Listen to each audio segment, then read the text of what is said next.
Good morning student and happy new year to all.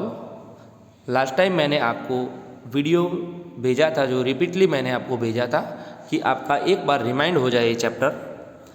So now we are learning activity 9.1। In this activity visit some ponds और slow flowing streams during spring और rainy season. तो spring में या तो rainy season में हमको ऐसे pond और स्लो फ्लोइंग स्ट्रीम मतलब कम पानी से बहते झरने में जाना है, वहाँ से वाटर के नमूने कलेक्ट करने हैं। And look out for clusters of frogs eggs floating in water. और उसमें से frogs egg floating in water, तैरते हुए ये एग्स को हमको देखना है। And write down the colour and size of the eggs. और वो जो फ्रॉग्स के एग्स है उसको हमको देख के उसकी साइज और उसको कलर के बारे में जानना है। बट ये स्प्रिंग और रेनी सीजन में भी हम कर पाएंगे। सो एक्टिविटी मैंने समझाई, ये हमको करने की कोई ज़रूरत नहीं है, सिर्फ समझने के लिए थी ये। ड्यूरिंग स्प्रिंग और रेनी सीजन, तो स्प्रिंग या तो रेनी सीजन में frogs and toads move to pond and slow flowing streams. तो फ्रॉग्स जो होते हैं, मेंढक जो होते हैं, और टॉर्स जो होते हैं, move to ponds and slow flowing stream. Slow flowing stream मतलब कम पानी से बहते झरने में जाते हैं। When the male and female come together in water,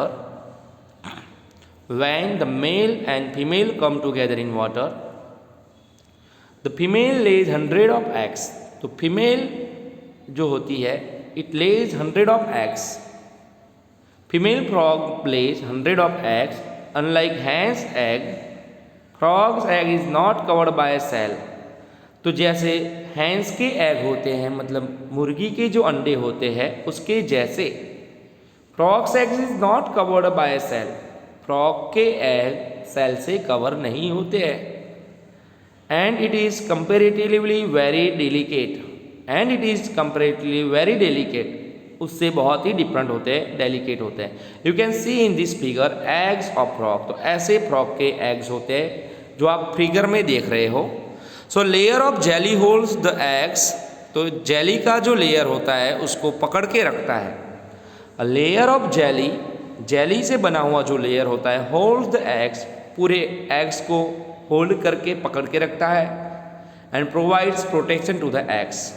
and provides protection to the eggs, क्योंकि ये एग्स जो होते हैं वाटर में होते हैं, पानी में होने की वजह से ये इसका प्रोटेक्शन जेली की मदद से होता है। So layer of jelly holds the egg together and provides protection to the eggs. As the eggs are laid, the male deposits sperms over them. जैसे ही ये eggs फीमेल फ्रॉग ने रखे, the male deposits sperms over them. तो male frog जो होता है, it deposits sperms over them. उसके ऊपर sperms छोड़ता है। Each sperm swims randomly in water. Each sperm swim randomly in water. हर एक sperms जो होते हैं swims randomly in water, पानी में बहते जाते हैं with the help of its long tail. तो sperms की long tail से वो बहते जाते हैं। Then the sperms come in contact with the eggs. Then the sperms come in contact with the eggs. ये जितने भी sperms होते हैं which is deposited by the male frog, तो मेल फ्रॉग के द्वारा जो छोड़े गए जो स्पर्म्स है, come in contact with the eggs, eggs के कॉन्टैक्ट्स में आते हैं। This results in fertilisation. और उसके बाद में ये एग्स का फर्टिलाइजेशन स्टार्ट होता है। And this type of fertilisation in which the fusion of a male and a female gametes takes place outside the body of the female is called external fertilisation. तो इस fertilisation में आपने सीखा कि यह fertilisation जो होता है फीमेल की बॉडी में नहीं होता है। So this type of fertilisation in which the fusion of a male and female gamete, fusion of a male and female gametes takes place. तो दोनों का फ्यूजन, मेल एंड फीमेल दोनों जीमेट का फ्यूजन जो होता है, it is take place outside of the body of the female, female की body के आउटसाइड होता है। So it is called external fertilisation. It is very common in aquatic animals such as fish, starfish etcetera. तो ऐसा जो fertilisation जो होता है outside the body of the female which is called external fertilisation, ज़्यादातर aquatic animal में ये होता है, like a fish and star fish also. Here is a question for Boojho. Boojho को एक क्वेश्चन हुआ, why do fish and frogs lay eggs in 100 whereas a hen lays only 1 egg at a time. तो बूजो को question हो रहा है कि भी फ्रॉग्स और फिश जो होती है एक साथ 100 अंडे, मतलब 100 मतलब 100 के आसपास अंडे होते हैं उसके, जबकि हैन का ओनली 1 एग होता है। तो इसका आंसर यह है कि इसमें बहुत सारे एग्स जो होंगे उसके ऊपर मेल स्पर्म्स नहीं पहुंच पाएंगे। सो ये जितने भी एग्स है, बहुत सारे एग्स जो होंगे वो बेकार जाएंगे। तो जितने एग्स के ऊपर स्पर्म्स पहुंचेंगे, मेल स्पर्म, वही फर्टिलाइजेशन कर पाएंगे। तो बाकी के जितने भी एग्स है वो बेकार जाएंगे। इसीलिए उसके बहुत सारे एग्स होते हैं जिसमें से थोड़े बहुत में ही फर्टिलाइजेशन हो पाता है, बाकी के फर्टिलाइजेशन नहीं हो पाते हैं। जबकि हैन में फर्टिलाइजेशन होने के बाद ही एग बनता है। सो दोनों में डिफरेंट होता है, because both fertilisation are different from each other.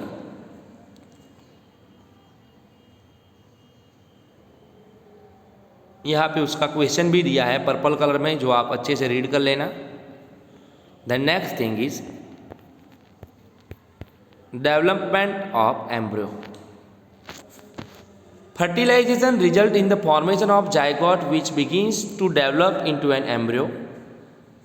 Fertilization result in the formation of zygote which begins to develop into an embryo, which is in figure 9.8a. So 9.8a में आप यहाँ पे फर्टिलाइजेशन की process देख रहे हो। वहाँ पे क्या हो रहा है कि जाइगोट जो है वो आगे जा रहे हैं। You can see, so fertilisation result in the formation of zygote which begins to develop. Zygote वहाँ से डेवलपमेंट की शुरुआत करेंगे into an embryo. The zygote divides repeatedly to give rise to a ball of cells. The zygote divides repeatedly to give rise to a ball of cells which is in figure number 2। तो second figure में आप देख रहे हो कि ऐसे ball उसमें से बनते हैं जाइगोट के। So in second figure the zygote divides repeatedly to give rise to ball of cells. तो सेल्स का एक बॉल बन जाता है। And the cells then begin to form groups. And the cells मतलब बहुत सारे सेल इकट्ठा होकर जो ये बॉल बन गया है। सो इसी it is called the cells. The begin to form groups, उसमें से ग्रुप्स बनते हैं that develop into different tissues, जिसमें से डिफरेंट टिश्यूज बनती है and organ of the body, उसमें से ऑर्गन बनना स्टार्ट हो गए। This developing structure is termed as embryo. And this developing structure is termed as embryo. इसको ही एम्ब्रियो कहा जाता है। The embryo gets embedded in the wall of the uterus for further development. The embryo gets embedded in the wall of the uterus. Uterus की wall में यह धीरे धीरे पहुंच जाता है फॉर द फर्दर डेवलपमेंट। आगे के डेवलपमेंट के लिए यह आगे यूटेरस में पहुंच जाता है।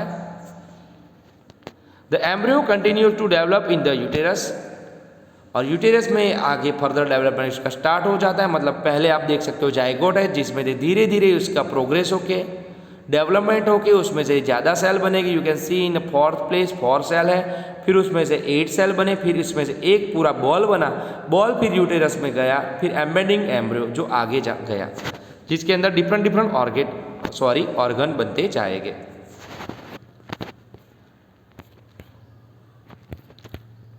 सो then second paragraph, the embryo continues to develop in the uterus. It gradually develops body parts such as hands, जिसमें धीरे धीरे उसका hands, legs, head, eyes, ear etcetera धीरे धीरे उसमें यूटेरस में उसमें से डिफरेंट ऑर्गन बनते हैं like hands, legs, head, eyes, years etcetera. You can see in this figure. यहाँ पे एक बॉर्न बेबी आप देख रहे हो, सॉरी बॉर्न बेबी नहीं, मतलब बॉर्न होने की शुरुआत का, उसके पहले का जो बेबी है उसमें धीरे धीरे लेग्स, हैंड्स, उसका नोज, हेड, ईयर, ये सब पार्ट बनते हैं।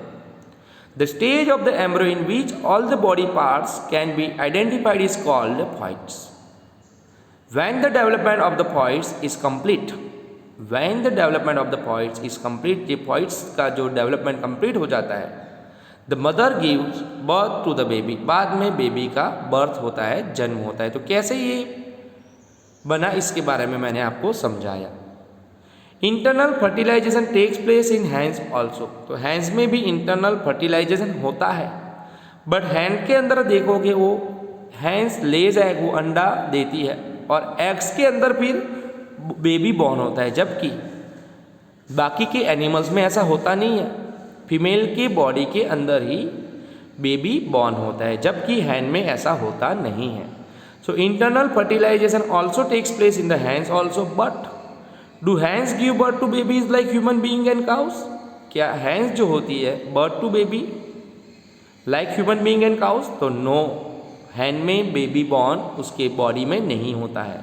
You know that they do not, then how are chicks born? तो चिक्स मतलब जो हैंड के जो बेबी होते हैं छोटे बच्चे, how are chicks born, let us find out. तो चिक्स कैसे बनते हैं उसके बारे में हम समझेंगे। Soon after fertilization, the zygote divides repeatedly and travels down the oviduct. Soon after fertilization, fertilization के बाद, हैंड के अंदर जब fertilization होता है उसके बाद, the zygote divide repeatedly and travels down the oviduct. उसमें से oviduct में वो travel करते हैं। As it travels down, जैसे ही वो travels down करते हैं, many protective layers are formed around it. उसके आसपास बहुत सारे protective level बन जाते हैं। The hard shell that you see in a hen's egg is one such protective layer. The hard shell that you see in a hen's egg, तो मुर्गी के अंडे में जो आप हार्ड सेल, बाहर का जो वाइट सेल जो उसका कवच जो देखते हो, which is one such protective layer, वो प्रोटेक्टिव लेयर है। उसको मतलब चीक को, मतलब उसके मुर्गी के बच्चे को बचाने वाला वो प्रोटेक्टिव लेयर है, which is coloured in a white colour में होता है। After the hard shell is formed around the developing embryo, after the hard shell is formed around the developing embryo, embryo के आसपास जैसे ही हार्ड सेल बन जाता है, the hen finally lays the egg, और बाद में मुर्गी अंडा देती है। Finally lays the egg, the embryo takes about 3 weeks to develop into a chick, the embryo takes about 3 weeks to develop into a chick. तो ये जो मुर्गी का जो अंडा होता है उसको 3 हफ्ते लगते हैं उसमें से बच्चा बनने में। So the embryo takes about 3 weeks to develop into a chick. You must have seen the hen sitting on the eggs to provide sufficient warmth. You must have seen, आपने मुर्गी को देखा होगा, hen sitting on the eggs, मुर्गी eggs के ऊपर बैठती है, because to provide sufficient warmth, वो अंडे को वार्म मतलब गर्मी मिले, जिससे उसका प्रोग्रेस, उसका डेवलपमेंट जल्दी से हो। So you have seen the hen sitting on the egg to provide sufficient warmth. ऐसे ही जो डव होते हैं, कबूतर होते हैं या स्पैरो, उसमें भी ऐसे ही प्रोसेस होती है। Did you know that development of the chick takes place inside the egg shell during this period? क्या आप जानते हो? Did you know that development of the chick take place inside the egg cell during this period? तो यह समय दरमियान इसका जो प्रोग्रेस होता है इनसाइड द एग, एग के अंदर होता है। आफ्टर द चिक इज कम्प्लीटली डेवलप्ड, जैसे ही ये चिक मतलब उसका बच्चा कम्प्लीटली डेवलप्ड, जैसे ही डेवलप हो जाता है, it burst open the egg shell, और वो एग सेल को तोड़ के उसमें से बाहर निकलता है। In animals which undergo external fertilisation, development of the embryo takes place outside the female body. जबकि हमने फ्रॉग में देखा, फिशिस में बात की, ऐसे ही उसकी बात आई अभी।